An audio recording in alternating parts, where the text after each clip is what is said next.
গণহত্যাকারী খুনির দল এদেরকে যদি বাংলাদেশের রাজনীতি থেকে নিষিদ্ধ না করা হয়, আগামীর বাংলাদেশে এরকমের ফ্যাসিস্ট তৈরি হবে। করতালের মাধ্যমে স্বাগতম জানাই। আর মিছিলের সাথে যারা উপস্থিত হয়েছেন, পাকুন্দিয়া উপজেলা গণ অধিকার পরিষদ কর্তৃক আয়োজিত এই গণসমাবেশে ইতিমধ্যেই ঢাকা থেকে আগত কেন্দ্রীয় নেতৃবৃন্দ এবং এই জেলার স্থানীয় নেতৃবৃন্দ বক্তব্য রেখেছেন। আমি যেহেতু সময় সংক্ষিপ্ত, টু দ্য পয়েন্টে দু চারটি কথা বলতে হবে। প্রথমত, আপনারা সকলেই জানেন, দেখেছেন, এই গণ অভ্যুত্থানে নিরস্ত্র ছাত্র, অভিভাবক, সাধারণ মানুষ রাস্তায় নেমে আওয়ামী লীগের কি বর্বরতার শিকার হয়েছিল। ছাত্রদের উপরে কি নির্মমভাবে গুলি করে, হেলিকপ্টার থেকে, বাসার ছাদ থেকে গুলি করে মানুষ মেরেছিল। এই এত বর্বর হত্যাযজ্ঞ গত 16 বছরে ভিন্ন মত এবং বিরোধী দলের রাজনীতিকে নির্মূল করার জন্য গুম খুন হত্যাযজ্ঞ চালানোর পরেও এই ফ্যাসিস্ট আওয়ামী লীগের কোন অনুশোচনা কিংবা কোন দুঃখবোধ আমরা দেখি নাই। সুনাগরিক হিসেবে আমাদেরকে দায়িত্বশীলতার পরিচয় দিতে হবে। সকলকে সাথে নিয়ে আগামীর নতুন বাংলাদেশ বিনির্মাণ করতে হবে। কিন্তু বাংলাদেশের মূল নেতারা কিন্তু সবাই নিরাপদে দেশ থেকে পালিয়ে গিয়েছে। কাজী দেশে অবস্থানরত সাধারণ আওয়ামী লীগ আর নিরীহ আওয়ামী লীগ আর যারা জনগণের উপর অত্যাচার নির্যাতন চালান নাই, গুম খুন চালান নাই, তাদেরকে বলবো, আপনারা জনগণের কাছে ক্ষমা চান, এলাকার মানুষের কাছে ক্ষমা চান, মানুষ আপনাদেরকে ক্ষমা করবে। কিন্তু যারা বিগত 15টি এই 16 বছরে ক্ষমতাকে ধরাকে সরা জ্ঞান মনে করে জনগণের উপরে অত্যাচার নির্যাতন চালিয়েছে, মামলা হামলা দিয়ে এলাকা ছাড়া করেছে, তাদের কোনো ক্ষমা নাই। সরকারকে আমরা বলেছিলাম, আওয়ামী লীগের মতো এই ফ্যাসিস্ট রাজনৈতিক দল, গণহত্যাকারী খুনির দল, এদেরকে যদি বাংলাদেশের রাজনীতি থেকে নিষিদ্ধ না করা হয়, আগামীর বাংলাদেশে এরকমের ফ্যাসিস্ট তৈরি হবে, খুনি স্বৈরাচার তৈরি হবে। কাজে আমরা বারবার ছাত্র জনতার রক্তে, নাগরিকদের রক্তে রাজপথ রঞ্জিত হতে দেখতে চাই না। আমরা চাই এই ফাঁসিবাদী ব্যবস্থার চিরতরে বিলোপ ঘটুক, আওয়ামী লীগ রাজনৈতিকভাবে নিষিদ্ধ হোক এবং আওয়ামী লীগের সাধারণ যারা সমর্থক, নিরীহ নেতা কর্মী, তারা প্রয়োজনে নতুন নামে নতুন ভাবে রাজনীতি করবে।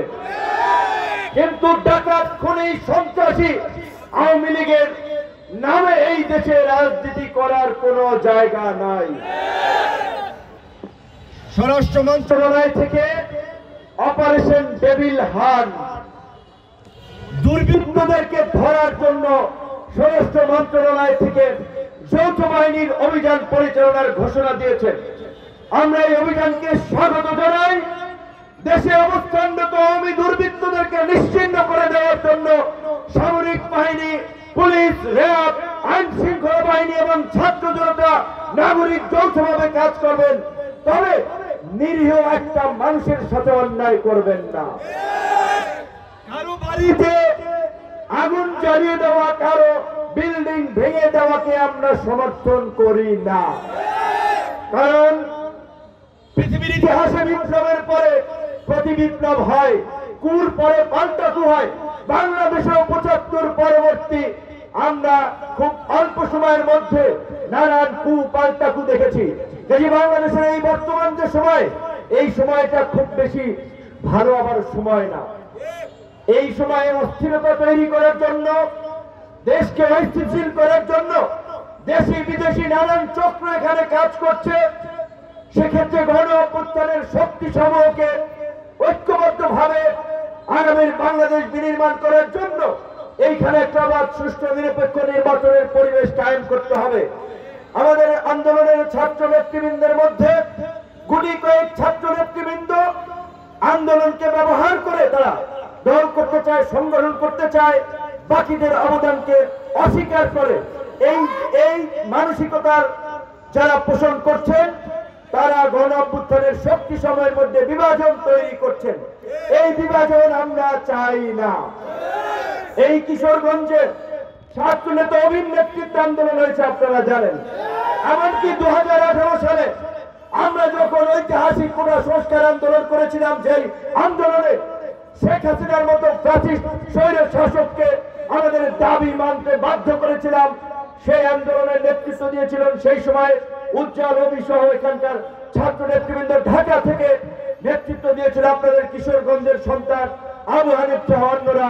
এইখানে আমার পাশে আছেন এই কিশোরগঞ্জের পাকুন্দের কৃতি সন্তান, আগামীতে সংসদ নির্বাচন করার আগ্রহ পোষণ করেছেন গণ অধিকার পরিষদের পক্ষ থেকে আমাদের শফিক ভাই।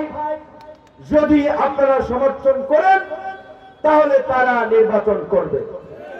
এখন আপনাদের সিদ্ধান্ত নেওয়ার সুযোগ এসেছে, সময় এসেছে আপনাদের পছন্দের প্রার্থীদেরকে নির্বাচিত করে আগামী সংসদে জনগণের প্রতিনিধি পাঠানোর। টাকা দিয়ে, কালো টাকা, পেশি শক্তি, ভয়ভীতি দেখিয়ে সেই রাজনীতি এই দেশে আর হতে দেওয়া যাবে না।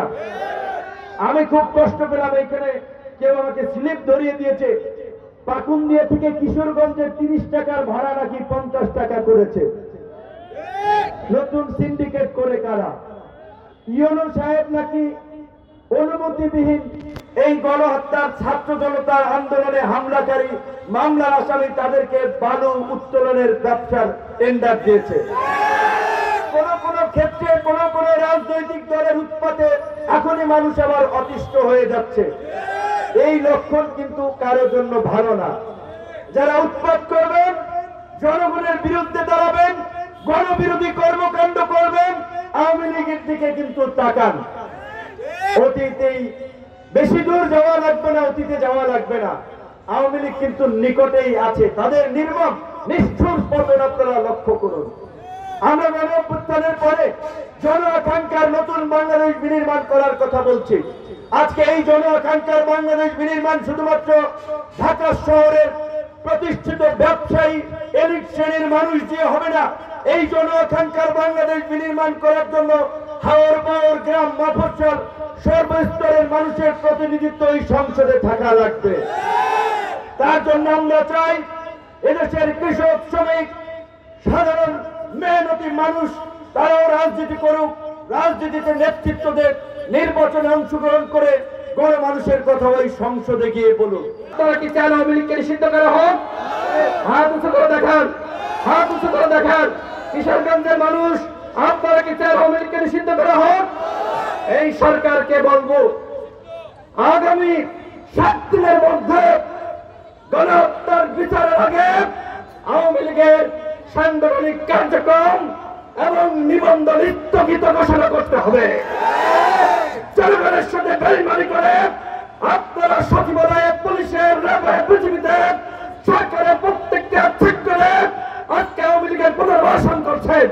এমনকি এই উপদেষ্টা পরিষদে আওয়ামী লীগের প্রেতাত্মাদেরকে আপনারা জায়গা করে দিয়েছেন, যেখানে ওই বছির, শেখ বছির এবং ফারুকি এই আওয়ামী লীগের প্রেতাত্মাদেরকে উপদেষ্টা পরিষদ থেকে সরিয়ে দেওয়ার কথা, সেদিকে আপনাদেরকে আমরা দেখছি না কোন ধরনের কাজ করছেন। আপনারা কি করছেন? রাষ্ট্র সংস্কারের নামে গল্প শুনিয়ে জনগণকে ঘুম পাড়িয়ে রেখেছেন। কিন্তু জনগণ যে আসলে ভালো নয়, গ্রামগঞ্জে পাড়া মহল্লায় আওয়ামী লীগ অরাজকতা শুরু করেছে। উপদেষ্টাদেরকে বলবো, গ্রামে আসেন, পাড়ায় আসেন, মহল্লায় আসেন।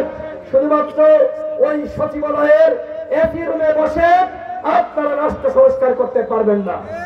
কিশোরগঞ্জের মানুষ, সময় সংক্ষিপ্ত, আমার পরে আমাদের সংগ্রামী সভাপতি বক্তব্য রাখবেন, যে কারণে আর বক্তব্য রাখছি না। জনতার অধিকার আমাদের অঙ্গীকার। গণ অধিকার পরিষদ আপনাদের কল্যাণে কাজ করছে।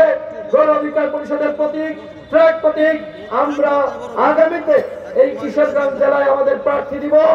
2024 সালে এই ছাত্র জনতা আন্দোলনে নেতৃত্ব দেওয়ার কারণে নারায়ণগঞ্জ থেকে আমাকে রাত তুলে নিয়েছিল। দুদিন ঘুম ছিলাম, সবশেষ শেখ হাসিনা পালিয়ে যাওয়ার পর 6 আগস্ট মুক্তি পেয়েছিলাম। কিন্তু বলেছিলাম এই রক্তবিন্দু থাকা পর্যন্ত কোন অপশাসনের সাথে কখনো আপোষ করবো না। আমরা এই কিশোরগঞ্জের মানুষ বিগত সময়ে বাংলাদেশের রাজনীতিতে যে ক্রিমিনালদের রাজনীতি করেছে, এই গণ অধিকার পরিষদ ভবিষ্যতে বাংলাদেশের ইতিবাচক রাজনৈতিক পরিবর্তনের জন্য সবসময় সোচ্চার ভূমিকা পালন করবে। আগামী দিনে নতুন বাংলাদেশ গঠিত হবে। এই পর্যায়ে আমাদের মাঝে কিশোরগঞ্জ জেলা ছাত্র অধিকার পরিষদের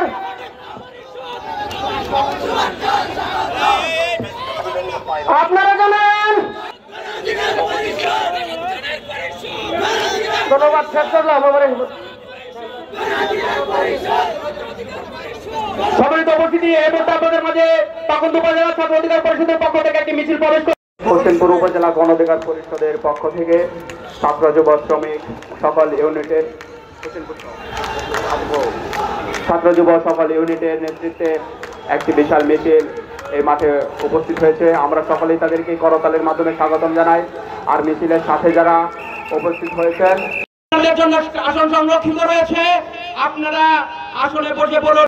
স্বাগতম জানাই। সম্মানিত প্রধান অতিথি মাতৃ সাবেক ডিপি বাংলাদেশ গণ অধিকার পরিষদের সংগ্রামী সভাপতি আসনে বসে পড়ুন জনাব নুরুল হক নূর। এই মুহূর্তে আপনারা জানেন এই তরুণদের মাধ্যমে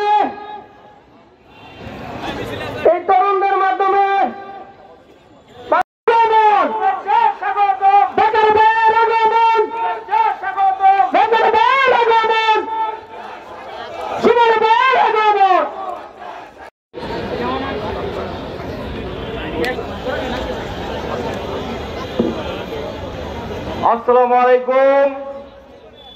প্রিয় কিশোর, দেখেছেন আমাদের গণনেতা গণ অধিকার পরিষদের সংগ্রামী সভাপতি তারুণ্যের অহংকার ডাক্তার সাবেক ভিপি 24-এর ছাত্র আন্দোলনের অন্যতম নেতা 18 কোটা সংস্কার আন্দোলনের সংগঠক জনাব নুরুল হক নূর ভাই আমাদের মধ্যে উপস্থিত আছেন।